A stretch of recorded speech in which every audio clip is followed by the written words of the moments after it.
Hello friends, स्वागत है आपके अपने यूट्यूब चैनल मैथ्स उपवन में। मैं हूं राकेश साहू। आज इस वीडियो में 19 दिसंबर 2025 को जो रेलवे की परीक्षा में क्वेश्चन पूछे गए हैं, तो पहला क्वेश्चन है, कह रहा कि एक धनराशि चक्रवृद्धि ब्याज की एक निश्चित दर पर 15 वर्षों में 3 गुनी हो जाती है। कितने वर्षों में यह 81 गुनी हो जाएगी? और ये आरआरबी ग्रुप बी 2025 में पूछा गया है। कह रहा है एक धनराशि चक्रवृद्धि ब्याज की एक निश्चित दर पर 15 वर्षों में 3 गुनी हो जाती है। कोई धनराशि है जो चक्रवृद्धि ब्याज की दर पर 15 वर्षों में 3 गुनी हो जाती है। कह रहा है कितने वर्षों में यह 81 गुनी हो जाएगी? तो ऐसे क्वेश्चन में हम कैसे करेंगे इसको? तो कह रहा कि 15 वर्षों में 3 गुनी हो जाती है। यहाँ पे हम लिख लेंगे 15 वर्षों में, टाइम रखा पहले 15 वर्ष, जो कि 15 वर्ष में 3 गुनी हो जाएगी, इधर लिख लेंगे। कह रहा है कि कितने वर्षों में यह 81 गुनी हो जाएगी, यानी दूसरा टाइम पूछ रहा है कि कितने वर्षों में यह 81 गुनी हो जाएगी। तो हम देखेंगे कि 3 की पावर, कह रहे कितने टाइम में यह 81 गुनी हो जाएगी, यहाँ पे ऐसे लिख लेंगे। तो देखेंगे कि 3 को कितना पावर देंगे 81 हो जाए। तो 3 की अगर हम 4 पावर देंगे, 3 की पावर 4 करेंगे तो 81 आ जाएगा। 3 की पावर अगर 4 देंगे, 3 तरह की 9, 9 3 27, 27 की 81। 3 की पावर 4 देने पर 81 आ जाएगा। तो जो पावर है, इस पावर को पहले वाले टाइम में गुणा कर देंगे तो दूसरा वाला टाइम निकल आएगा।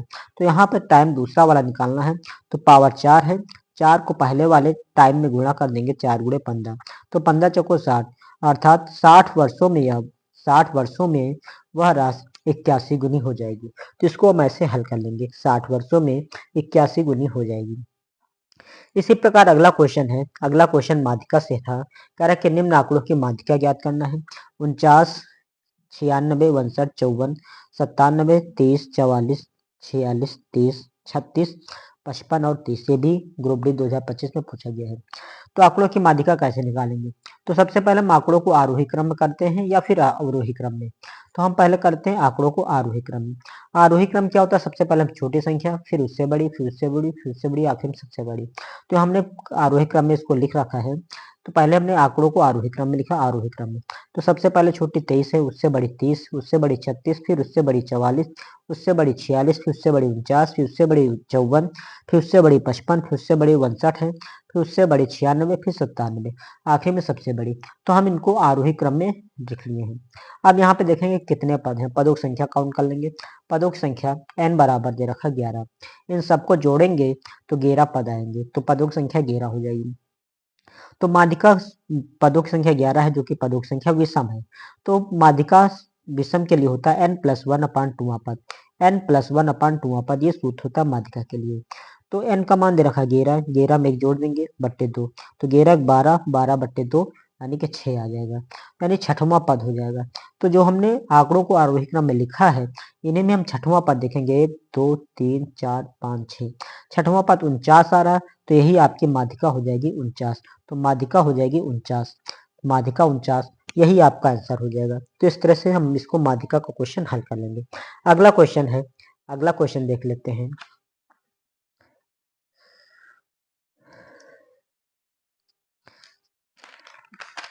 अगला क्वेश्चन कह रहा है कि 198 किलोमीटर की दूरी, 198 किलोमीटर की दूरी तय करने में अमित को विनय से 4 घंटे अधिक लगते हैं, यानी कि अमित को विनय से 4 घंटे अधिक लगते हैं। अमित को टाइम ज्यादा लगता है, विनय को कम लगता है। यदि अमित अपनी चाल दोगुनी कर दे, अब अमित क्या करता है, अपनी चाल दोगुनी कर देता है, पहले से दोगुना कर देता है, तो उसे विनय से 5 घंटे कम लगेंगे। अब उसको विनय से 5 घंटे कम लगते हैं। तो अमित की चाल कितनी है, ये पूछा गया है। तो चाल बतानी है। कह रहा है कि 198 किलोमीटर दूरी तय करने में अमित को विनय से 4 घंटे अधिक लगते हैं। यदि अमित अपनी चाल दोगुनी कर देता है, अमित क्या करता है, अपनी चाल दोगुनी कर देता है, तो जो स्पीड है, स्पीड के यहाँ रेशियो ले लेते हैं। स्पीड यानी पहले उसकी चाल 1 थी, बाद में उसने दोगुना कर दिया, मान लेते हैं 1:2 अनुपातिक मान।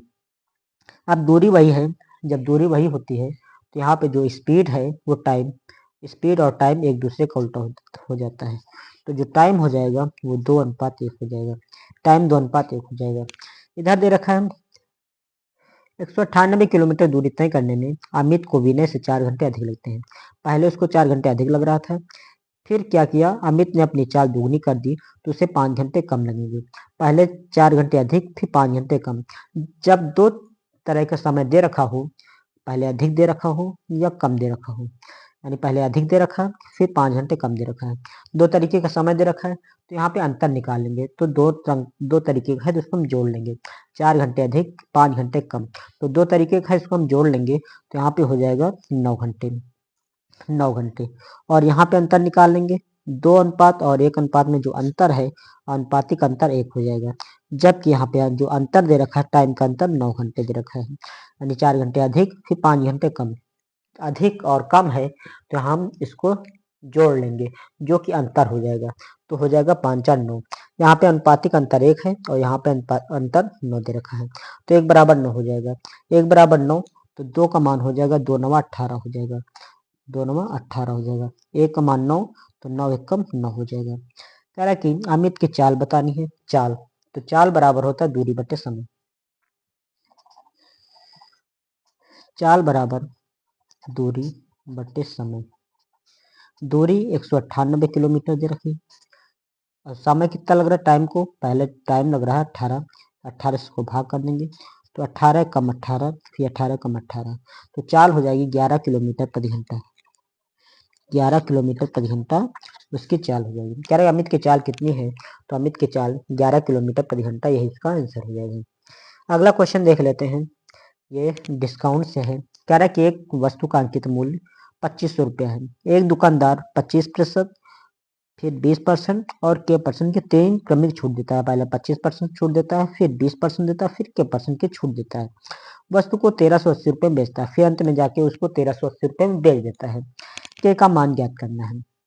तो इसको देख लेते हैं, वस्तु का अंकित मूल्य दे रखा 2500, यहाँ 2500 कर देंगे, 2500 रुपये अंकित मूल्य है, दुकानदार पहले 25% की छूट देता है, तो 25% छूट देता है तो अर्थात वो 100 में हम 25 छूट देता है, तो 100 में हम घटा के लिखेंगे, क्योंकि किसी वस्तु का जो मूल्य होता है अपने आप में 100% होता है, तो उसमें 25% की छूट दे रहा है, तो 100 में 25 छूट दे रहा है, तो अर्थात उसको 75% में बेचेगा, 75% परसेंट हटेगा बट्टे में 100 आ जाएगा।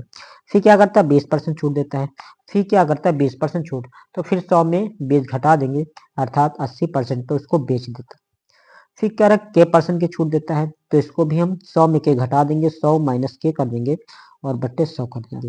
इतने की छूट देने के बाद क्या करता है, उस वस्तु को 1380 रुपये में बेच देता है, तो यहाँ हम कर देंगे 1380। अब इसको हल कर लेंगे और के का मान निकाल लेंगे, 2 जीरो से 2 जीरो कैंसिल हो जाएंगे, फिर 25 से कम 25, 25 चको 104 बार, फिर 4 से इसको काट देंगे, 4 दूनी 8 जीरो 20 बार, फिर हम इसको काट देंगे 25 से, 25 तिया 75, 25 चको 104 बार, फिर 4 से इसको काट देंगे, 4 पंचे 20 5 बार, 5 गुणे 3 15 हो जाएगा, 15, फिर गुणे इधर 100 माइनस के इसको हम ब्रैकेट के अंदर कर लेंगे, बराबर है 1380।